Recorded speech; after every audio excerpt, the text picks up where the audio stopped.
Hello, I welcome you to another iFogo Economics tutorial. This year is on demand analysis, and today we are looking at lesson 2. Remember, in lesson 1, we looked at what is demand for a commodity. We also looked at what is meant by effective demand. And also, we looked at the distinction between want and demand for a commodity. We did also look at the relationship that exists between price of a commodity and the quantity that is demanded. Now, today, we'll be looking at 1. We will learn how to state the law of demand and explain it. I'll state the law and I'll give you the explanation. Last time, that was your assignment, right? Do you recall? I believe you did it. Then it means that probably you have the answer. You can pick your answer and cross-check with mine and see whether we have the same idea going. Yes. Okay, then another one is we also learn how the relationship between price and quantity demanded is represented. How is it represented? We look at 1, which is demand schedule. So we look at what demand schedule is. That is it. Sit back and enjoy, because this is yours. This is made purposely for you. Please don't forget, this is the first of its kind. We are doing everything possible to produce day in, day out, because we want students to benefit in times like this, especially those writing WASSCE. For the Form 3s and the Form 1s, don't worry, I'm going to drop a bombshell, honestly. Yeah, for Form 3s, you continuously enjoy these videos. It will help you. Yeah, you're in Form 3. You have to enjoy these videos. You need it more than even the Form 2s. The Form 2s with this is to boost you and build you up. Okay, very good. Very, very good. Wow. Okay. Now, let's start with the law of demand. Let's start with the law of demand. You know, this is one law that is universal. My friend said that economics is all about demand and supply. Then I'll be laughing throughout. You know, yeah. Why would it be demand and supply? Everywhere demand. I don't know what they are demanding for. Okay, let's continue. Now, the law of demand. We have the normal law of demand. Normally, in some books, we call the normal law of demand, because we are assuming that this law pertains to goods that are normal. But you see, I will also let you know it is termed as a normal law of demand, but normally I don't go with it that much. So sometimes the examiner can ask you, state the normal law of demand. Okay, yeah. We have exceptional law of demand. Exceptional law of demand, which that one we will look at those things later on. Now, the normal law of demand states that all other things being equal, or ceteris paribus. Okay, you see, all other things being equal, what are the other things? You come there, don't worry, I'll feed you. The higher the price of the commodity, the lower the quantity demanded. And the lower the price of the commodity, the higher the quantity demanded of the commodity. This is very simple. Very, very simple. Like you see, as an individual, you may decide to go out there and buy something, right?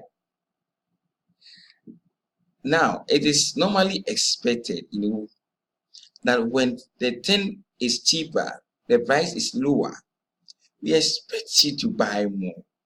All other things being equal, and you buy more of that commodity, more of that commodity. Me, for instance, my favorite food is gobe. No wonder I have a gobe nation, because look, me, I am a gobelist, gobelist, living in gobe nation, and I study gobelism. Okay, yes. A friend of mine said, "Tell you are Gobedian." So for me, if I hear that the price of Gobe has fallen, my favorite, what do you think I'll do? What do you think I'll do? What other things being equal? I'll buy more of Gobe, right? Yes. So if a week I'm taking 5 bowls of Gobe, I'll increase it, Charlie. Yeah, go high. Huh?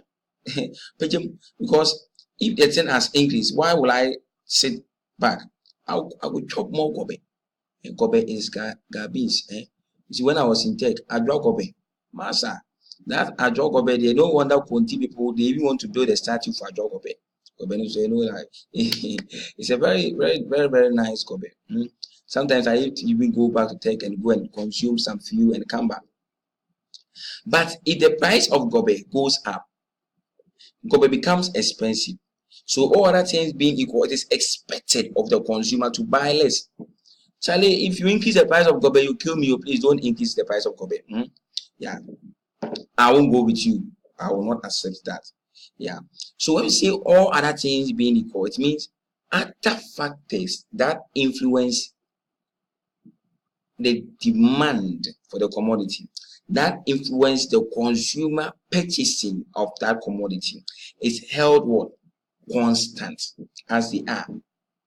Okay, they don't vary. So you see, I was like, oh, say, but why?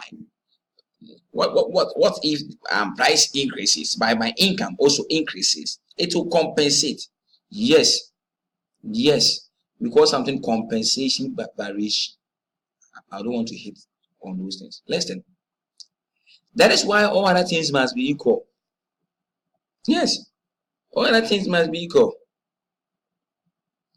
Because if we don't relax other things, then it means when the price changes and it also that other factor also changes in favor, it can happen. For example, let's say that the price of raincoat has gone up. We expect less raincoat to be bought. But unfortunately, we have weather condition for selling raincoat. So the demand is still high. So what does it mean to this world? So all other things must be equal. You spend more time and discuss the factors as time goes on. I certainly believe that you understand the meaning of the law. The law is very simple. Okay, so once again, whenever you are stating the law of demand, you make sure that you bring the term all other things being equal. It is very important. If you don't bring it, a examiner like me will give you 0, because I'll be thinking of the other things which are not equal. Very good. I strongly believe that the kind of laws that you state for the examiner will always come with the clause all other things being equal. When I was in tech, a professor called Professor Free, he said that he said that it should be all other relevant things being equal. But I stick with all other things being equal, or ceteris paribus. Good. The higher the price of the commodity, the lower the quantity demanded.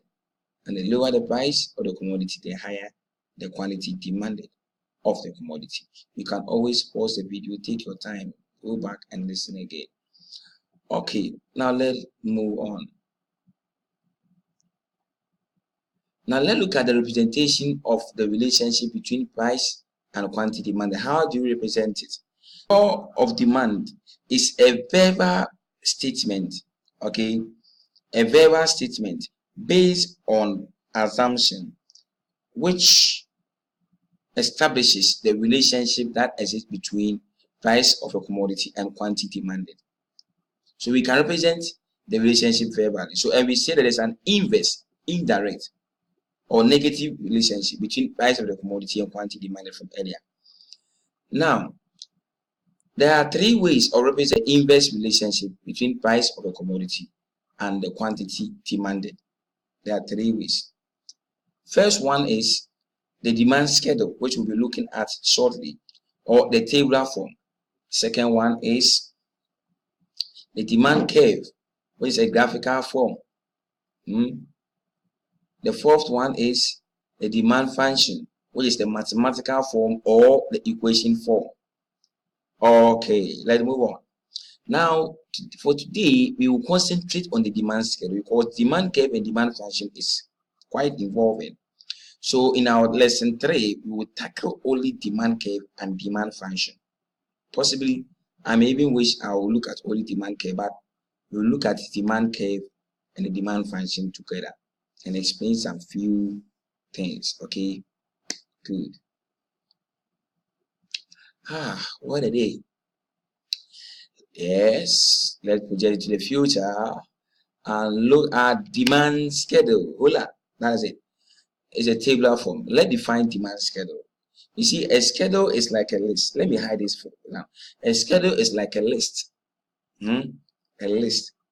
But a schedule tells you corresponding when it is this, it is this. So, for example, television schedule, program schedule. When it is 10:15, we'll do this, we'll do that. Is the whole idea of schedule. Okay, let's define it. This is defined as a tabular representation of quantity demanded at various prices over a particular period of time. So it is a table. A table. A table is made up of rows and columns. Okay, we will look at one soon. Let's zoom again. We can also define it this way, or it can be defined as a table. This is not the center table.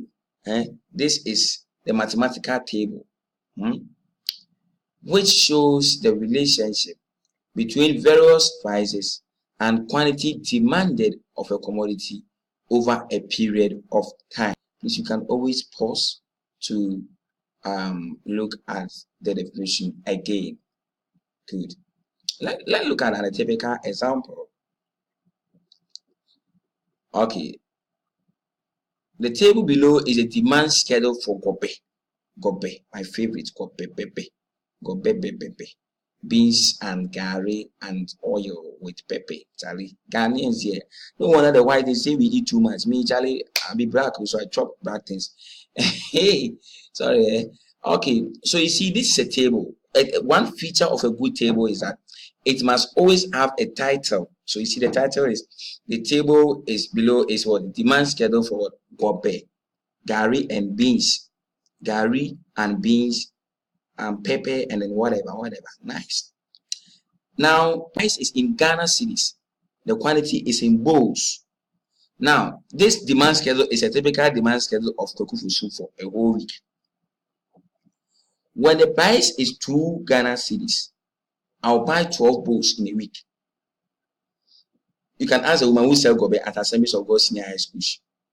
She will tell you. When the price is 3 Ghana cedis, I'll buy 9 bowls. When the price is 4 Ghana cedis, I'll buy 6 bowls. When the price is increasing 6 cedis now, you see, I'm beginning to get angry. Then I'll buy what? 4 bowls. When the price is 9 cedis, I'll buy 3 bowls. When the price is 11 cedis, I'll buy 2 bowls. And when the price is 15 cedis, I'll buy only 1. How can you sell gobe? 1 bowl at 15 cedis. What kind of gobe is that? Are you adding coke to it, or you are adding what? Sorry for using that word. And what do you add to it? Do you add honey to it? Seriously, let me go on before my time elapses. Okay, so this is the table again. This is a table again for your perusal. Yeah. This is a typical demand schedule. So the prices here, the quantity here. The prices here, the quantity here. I believe that you can see it as it is over there. Okay, very good. Wow, it's almost time for us to run. Hey, beautiful and handsome people. Go back and then review the video. So we can conclude from the table that there's an inverse or negative or indirect relationship between price of a commodity and the quantity demanded. Because you see that when the price is going up, quantity is falling. Okay, good. This is your assignment. What is a demand curve? What is the basis underlying principle behind the demand curve? God richly bless you. See you. Bye-bye.